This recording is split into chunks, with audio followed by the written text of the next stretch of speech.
Every day, you open YouTube or Twitter, and someone is shouting the same thing. Buy this stock before it explodes.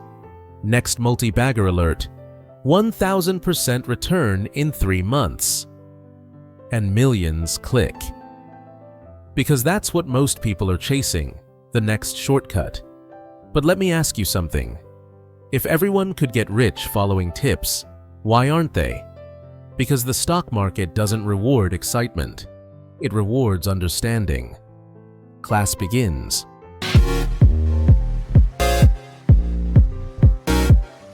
Before you learn how to invest, you must unlearn how you've been trained to think about the stock market. Most people treat it like a casino. They think it's about luck, prediction, or timing. But the truth is, the stock market is just a marketplace of businesses.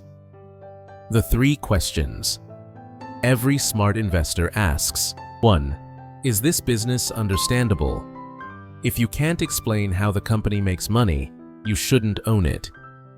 Complexity kills conviction. 2. Is it profitable long-term? Look at cash flows, not revenue. Many fast-growing companies burn money to look successful, but profits tell the truth. 3. Am I buying it below its real value? Even a great company can be a bad investment if you overpay. Price is what you pay. Value is what you get. Example: the coffee shop analogy. Imagine a local cafe making 10 lakh, $12,000 profit every year. Would you pay 2 crore, $240K to own it? Maybe.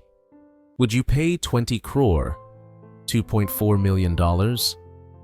Probably not, because you'd never recover your investment. That's valuation. Now replace the cafe with a listed company. So here's your first truth. Investing isn't about predicting markets, it's about understanding businesses. And once you start seeing companies as machines that produce cash flow, the noise disappears.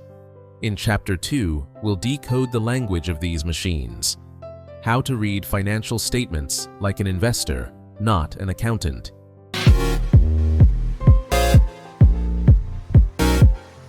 If you want to invest like the rich, you have to understand how to read the language of business. Numbers. Because behind every share price, every headline, every buy recommendation, there's a company quietly reporting what really matters: its performance. You don't need to be a CA or a finance major to read financials. You just need to know what to look for. So let's simplify it. The 3 financial statements you must know. 1. The income statement. Is the business making money? Think of this as a company's report card for a specific period. It shows revenue, sales made; expenses, costs to run business; net profit, what's left after everything. Example: if company A made 100 crore in sales, spent 80 crore in costs, and paid 5 crore in tax, its net profit equals 15 crore. To the balance sheet. Can the business survive? If the income statement shows performance, the balance sheet shows strength. It lists everything the company owns, assets, and owes, liabilities. The difference between the two?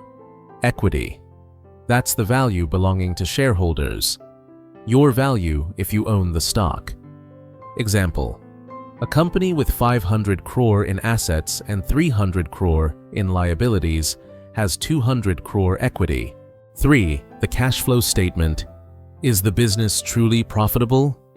This is where amateurs get trapped. They see profits on paper and think everything's great, but the company might not have actual cash. The cash flow statement reveals if profits are real or imaginary. So here's your second truth. Numbers don't lie, unless you don't know where to look. In Chapter 3, we'll go deeper into the art of valuation. How the rich determine what a business is really worth, and how they use that number to find undervalued gems the world ignores.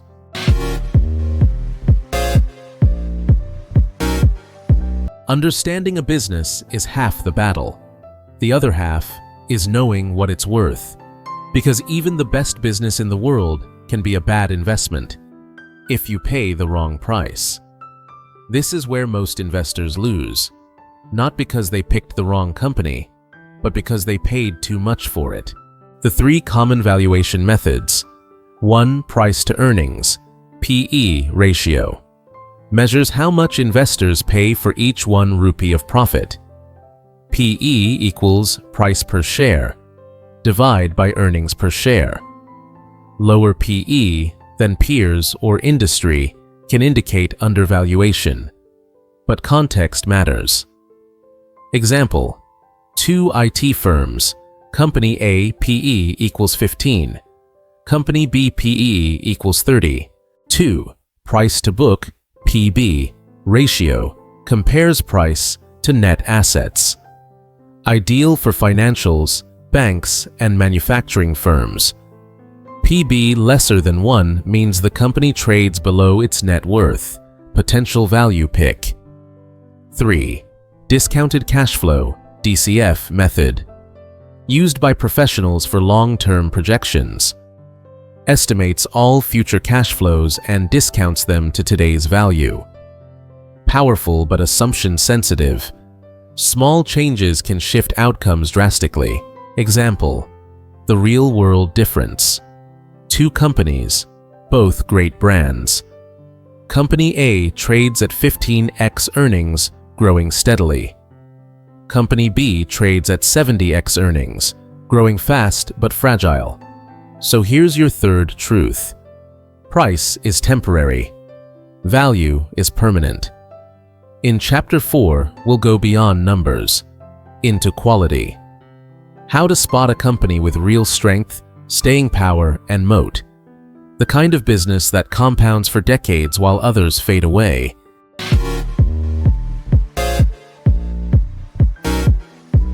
In the last chapter, you learned how to value a business through numbers.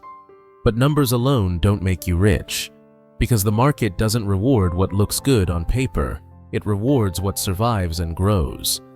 So the real question is not just, how much is this company worth? But rather, how long can it keep earning money before competition catches up? That answer lies in one word: moat. What is a moat? A moat is a company's long-term competitive advantage, its ability to keep competitors out and profits in. The 5 types of moats. 1. Brand power, the invisible fortress. Some brands are so powerful that customers don't compare prices, they just buy.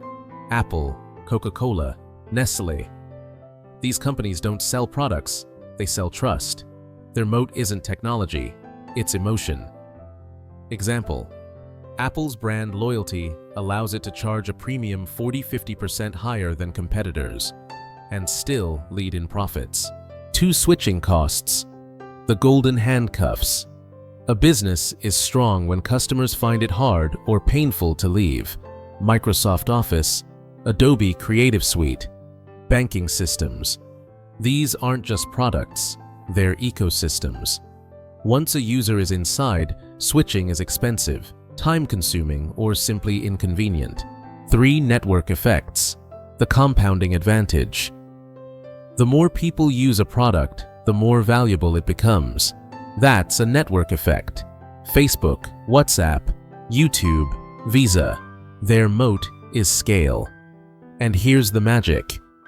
Once a network effect hits critical mass, competitors can't catch up, even with billions. 4. Cost advantage, the price moat. If a company can produce the same product cheaper than anyone else, it can lower prices, gain market share, and still make a profit. Examples: D-Mart in retail, Costco in the US, Asian, paints in manufacturing. 5. Regulatory or monopoly moat, the legal fortress. Sometimes the moat is granted, not built. Government licenses, patents, or monopoly distribution rights can create powerful barriers. However, the rich invest cautiously here, because moats built by regulation can vanish when policies change. So here's your 4th truth. In the long run, markets follow earnings, and earnings follow moats. The wider the moat, the safer the compounding. In Chapter 5, we'll move from individual companies to portfolio design, how professionals build and balance multiple moated businesses to create a self-growing, self-healing portfolio.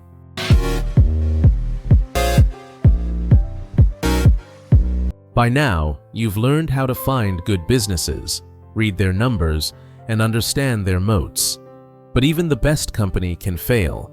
Even the smartest investor can be wrong. That's why the rich don't bet on one company. They build portfolios that protect themselves. In this chapter, we'll design that portfolio, a system that grows quietly, survives crashes, and compounds forever. The 3 layers of a strong portfolio. 1. The core portfolio. The foundation, 60–70%. This is where stability lives. It contains blue-chip, moated companies that you hold for a decade or more. Examples: HDFC Bank, Infosys, Reliance, Nestlé, TCS, Hindustan Unilever. Global equivalents: Apple, Johnson & Johnson, Microsoft, Procter & Gamble. These aren't flashy, they're reliable. They generate steady dividends, earnings, and compounding. Their job: preserve and grow capital quietly. 2. The tactical portfolio. The accelerator, 20–30%. This layer captures opportunities in emerging trends, cycles, or undervalued sectors. Examples: green energy, AI, EVs, or defense stocks. Cyclical plays like metals, commodities, or banking when cheap. These aren't forever stocks. They're situational bets with entry and exit rules. Their job: boost overall returns without endangering the core. 3. The satellite or venture portfolio. The explorer, 5–10%. This is your high-risk, high-upside playground: small caps, startups, digital assets, or thematic ETFs. You invest here not because you need to, but because innovation always starts small. Their job: provide asymmetry. Small bets that can become big multipliers. So here's your 5th truth. A powerful portfolio doesn't chase perfection. It balances protection with potential. In Chapter 6, we'll talk about something every investor gets wrong: when to sell. Because building wealth isn't just about buying right. It's about knowing when to walk away.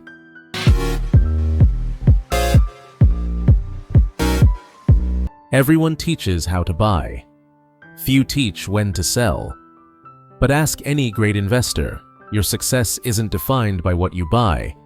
It's defined by what you don't hold too long.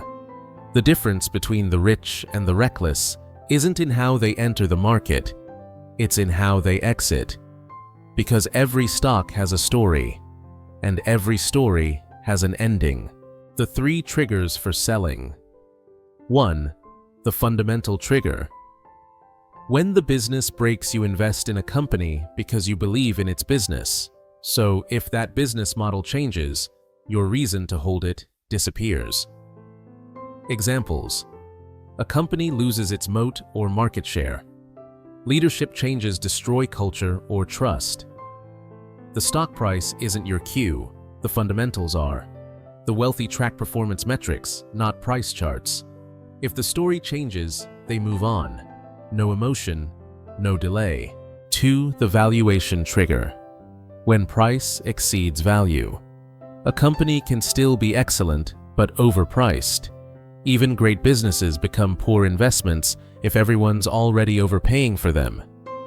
Example: if a company's intrinsic value is 100, but it trades at 200, you're now betting on perfection. The rich sell gradually into euphoria, not because they've lost faith, but because they refuse to let greed destroy discipline. They know valuation always reverts to reality. Overvaluation is a silent thief. It steals future returns, not current joy. 3. The opportunity trigger. When something better appears. Money has opportunity cost. Holding an average stock means losing the chance to own a better one. That's why professionals reallocate capital periodically, from stagnating to growing ideas. But here's the nuance. They don't switch impulsively. They compare growth potential, risk level, margin of safety. So here's your sixth truth. Great investors don't fall in love with their stocks. They fall in love with discipline. In Chapter 7, the final chapter, we'll bring everything together. The complete wealth engine blueprint.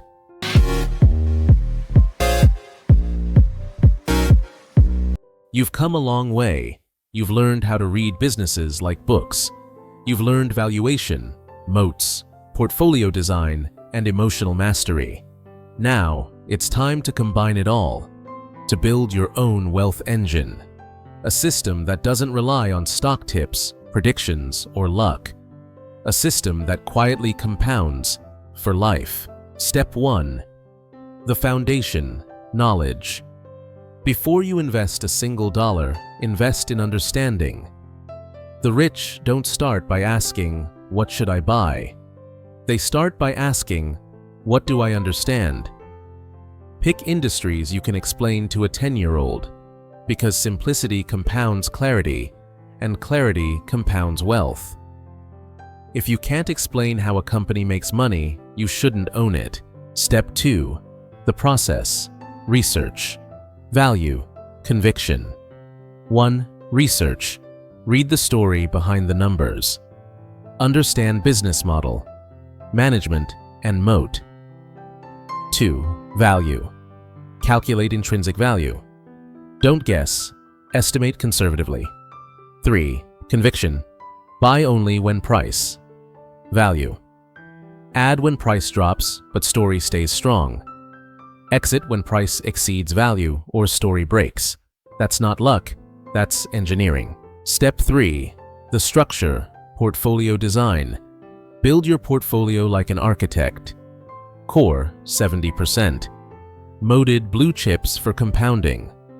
Tactical, 20%. Value or growth cycles. Satellite, 10%. Innovation or startups.